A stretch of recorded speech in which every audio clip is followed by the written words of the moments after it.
What up, Fight World? It's your boy Ego, and I'm back with some more boxing news. According to several sources, WBC lightweight champion Antonio Demarco is set to put his title on the line to face the flashy, brush-wielding Adrien Broner. My thoughts on this fight? I think it's an excellent matchup, and we need to see more of this in boxing. Don't get me wrong, I realize boxing is a business, but aside from a business, I think the promotional companies, they kind of got to give the fans what we want to see, the fights we want to see, the fights that really showcase a fighter's talent, and just really put them to the test against top competition. And I feel this is one of those bouts. There's a lot of people in this sport, and I'm not even going to get into names in this particular video and call people out, but there are a lot of people who can be considered paper champions.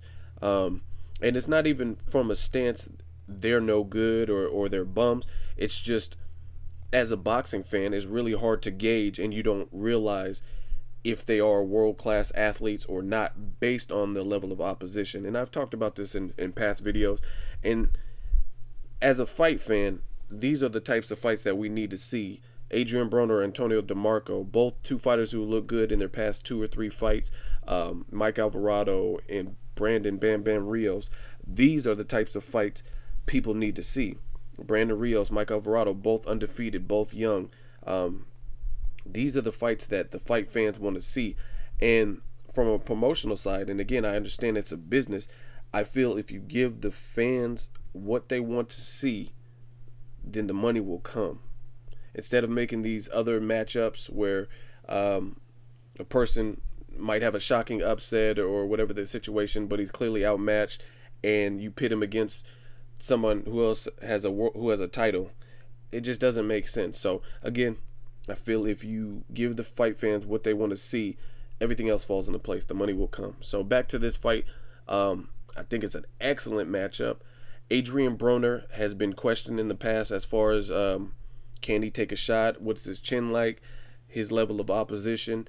I'm telling you from the jump, I told people this, Adrien Broner definitely showcases a great defense, power, speed, and a lot of boxing technique.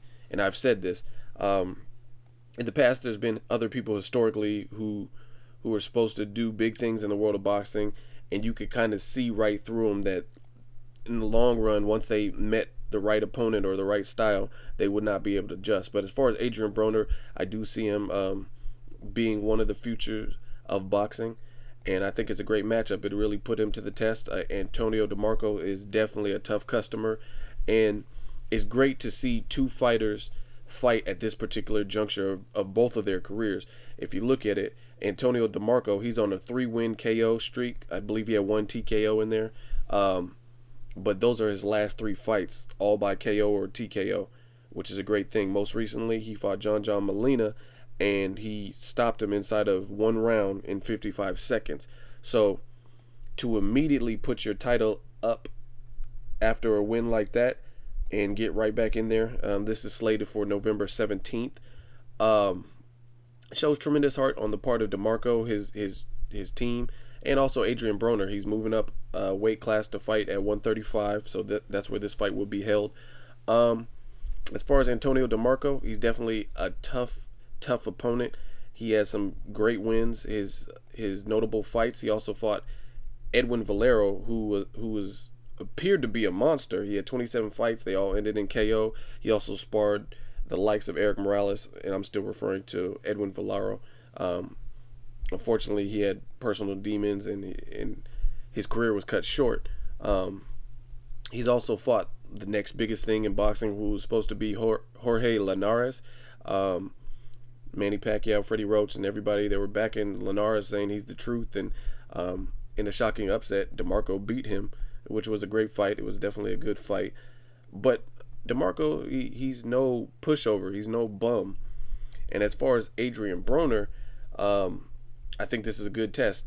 And again, I can't do anything but give props to both fighters. Demarco for one, receiving a title and within months putting it on the line to fight a boxing prospect, and then for Adrien Broner to move up in weight class and to immediately have a tough test in Antonio Demarco. So it works both ways. I respect both of these fighters.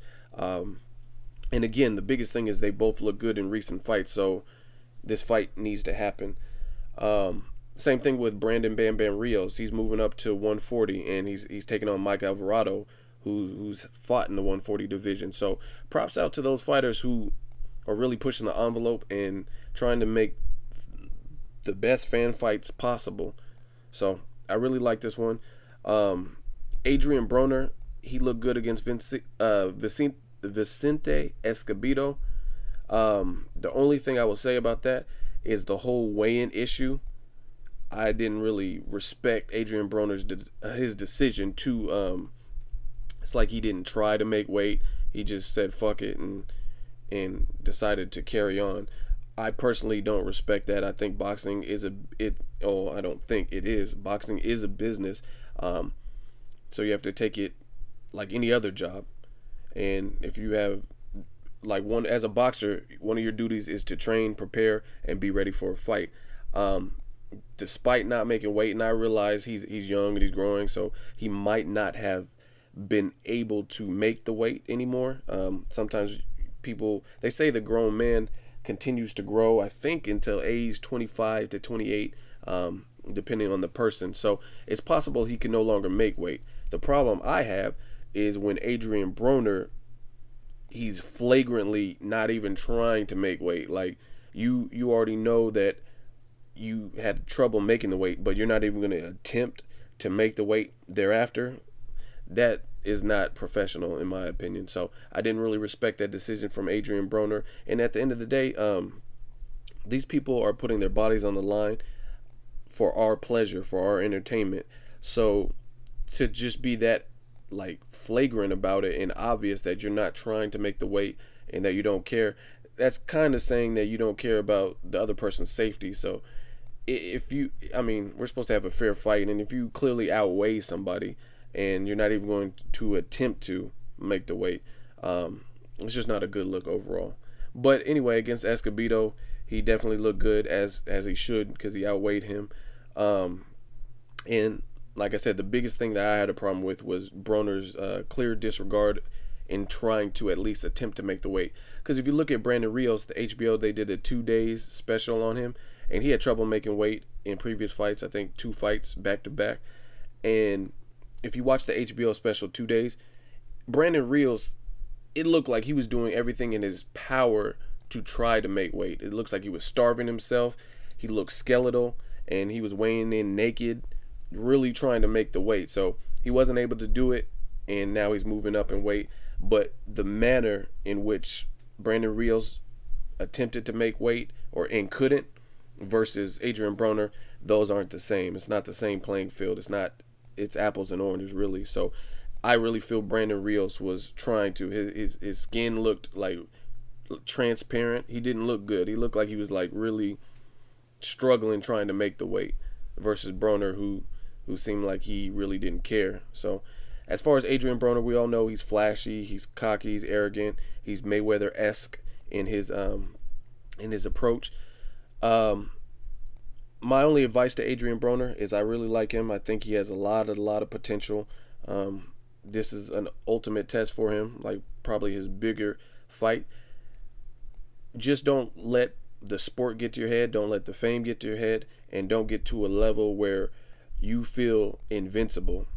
Because the moment you become complacent and you're just okay with being you, that's when upsets happen. That's when people come out of the woodwork, if you overlook opponents. So I just hope he's doing this for show. There's been, in boxing, we've had some of the greatest showmen of all sports. You got Muhammad Ali, you got Floyd Mayweather, you got Roy Jones Jr., you got even Mike Tyson. If you think about it, he wasn't a showman in the same way as a Muhammad Ali or Roy Jones Jr., but he still was a showman. Just based on his antics, based on him always being in the media, it kept you interested. And he would have some of the craziest interviews post-fight that I've ever seen.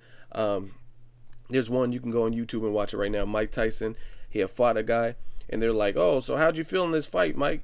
It was a Showtime fight, and he was like, the fight was okay, but my back hurts. And then the guy was like, what do you mean, Mike? What do you mean your back hurts? And he was like, it's spinal. My back, it's broken. And I was like, I just started laughing, like, what are you talking about? Your back's broken. He was like, I've been doing 2,500 sit-ups, and my back is broken. And then the guy was like giving him a chance to clarify. He was like, what do you mean your back is broken? And he was like, it's broken. The doctor said it was spinal. So, anyway, Tyson was a showman, whether you think so or not, just based on his antics. He used to almost fight people in the weigh-ins and say some crazy shit. Praise be Allah, there's no one can stop me. My style is impetuous. My flow is impregnable. I want to eat his kids for breakfast and bacon. Like, I mean, that's a showman. So, that's basically it. Adrien Broner has that same, he embodies that same type of attitude where he's a showman with the brush my hair and the fake marriage proposal and that kind of thing. I just feel he's young, so just don't let that immaturity get you to a point where you slack off on what you're supposed to be doing. Another thing, Adrien Broner versus Ponce de Leon was definitely a close fight. As you know, in boxing, a lot of times close fights often swing towards the person with the bigger name or the champion. I'm not saying that that's right, but it's just a fact in the sport. You look at Pacquiao versus Marquez, again, close fights, and when it comes to a decision, they lean more towards Pacquiao because he's the champion, he's the bigger name. Not saying he's the better fighter or that he should have won or whatever. It's just boxing politics, and you know in the sport that's the case. But anyway, a lot of people bring up the Adrien Broner Ponce de Leon fight. It was definitely a close fight. It wasn't in the grand scheme of things, it wasn't a robbery in terms of it was that lopsided. Like, if you want to see a robbery, look at Roy Jones Jr. at the Olympics. That was a robbery. That was like a clear case of favoritism and bias. With this fight, it was a competitive fight and it was a close fight. I have to watch it again, but last time I seen it, I would lean more towards Ponce de Leon winning it. But again, it wasn't that lopsided of a fight, and it was some time ago that I seen it, so I'd have to watch it again. So that's another thing you could compare to Floyd Mayweather and Adrien Broner. Aside from them being cocky and having the ego and the flashy ways, people oftentimes want to discredit them. You can't take away from their athletic or boxing abilities based on you don't like them outside of the ring. And a lot of people do that. In terms of Adrien Broner, instead of giving him any level of props, what is the one fight they always bring up? Ponce de Leon. Well, Ponce de Leon should have won and got robbed. I mean, realistically, there's a lot of fights where it could have went either way. There were close fights. I feel Sergio Martinez versus Paul Williams 1 was a close, controversial fight. Paul Williams against Arislandi Lara. Brandon Rios versus Richard Abril. These are all close fights, and it is what it is. And I guess, like I said, that's one of the things you can compare Adrien Broner to. When they think of Broner, the people who are just like automatically don't like him, that's the one thing they bring up. Ponce de Leon. With Floyd Mayweather, a lot of people don't like Floyd Mayweather because his antics. What do they bring up? Castillo fight. Oh, but Castillo got robbed and should have beat him. And what people don't really realize, if you follow the sport, Floyd Mayweather stated that he hurt his rotator cuff in training. Whether you believe that or not, that's what he said. And it was a close fight with Castillo.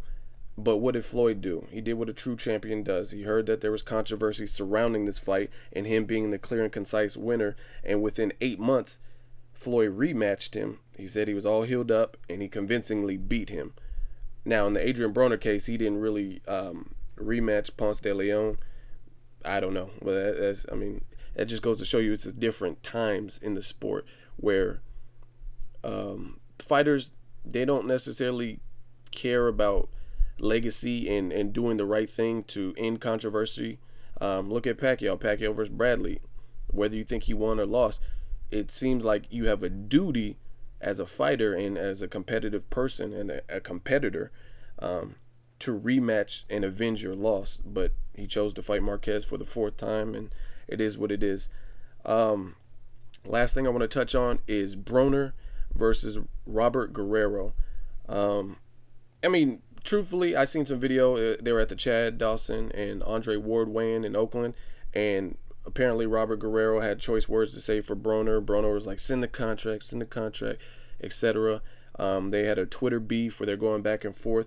The thing with this fight is, hell, I'd like to see it just because I like the sport, and I want to see competitive fights, or I want to see fights where the fighters are challenged.